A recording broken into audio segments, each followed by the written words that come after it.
Ce que je voudrais d'abord vous dire, mes chers collègues, Monsieur le Ministre, c'est que nous sommes devant une situation d'usine à gaz pour un enfumage total de nos concitoyens. On n'est même pas déjà capable ici, nous-mêmes qui sommes quand même relativement attentifs aux affaires budgétaires, de pouvoir comprendre précisément ce qui est proposé. Donc, en réalité, la chose dont on est certaine, c'est que ce n'est pas une hausse salariale. Et vous savez bien que ça a beaucoup d'effets, puisque ça veut dire que toute une série de gens n'auront pas de hausse de salaire. Je passe tous ceux qui, par exemple, dans la fonction publique, etc. Mais surtout, il n'y a pas une dynamique de revalorisation salariale qui est nécessaire pour l'ensemble des salariés, en tout cas pour ceux qui sont les salariés moyens et modestes de ce pays.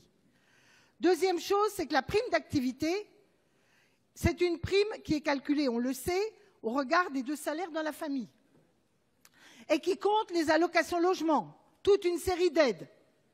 Ce n'est pas une rémunération du travail, c'est une aide publique pour compenser l'insuffisance des salaires.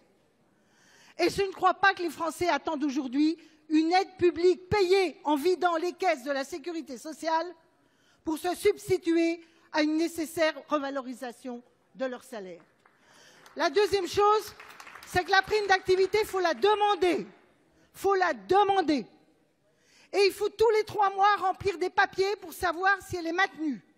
Il peut vous arriver qu'un trimestre, vous touchez la prime et que le trimestre suivant, vous ne la touchez pas parce que, par exemple, la prime de Noël vous fait passer pile poil au-dessus de l'ayant droit à la prime d'activité.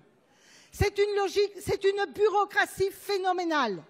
C'est un mécanisme qui finit par diviser les Français, là où la revalorisation du pouvoir d'achat des catégories basses et moyennes aurait dû être ce que le gouvernement retient, et parce que par ailleurs, non seulement les Gilets jaunes, mais une grande majorité des Français attendent cette dynamique-là. Ils passent à côté du chemin et aujourd'hui, la confusion de leurs propositions et des formulations de communicants bien pensés vont donner le sentiment encore davantage à nos concitoyens qu'on se moque d'eux, qu'on les méprise et qu'on fait semblant de leur donner des réponses alors que ce ne sont pas.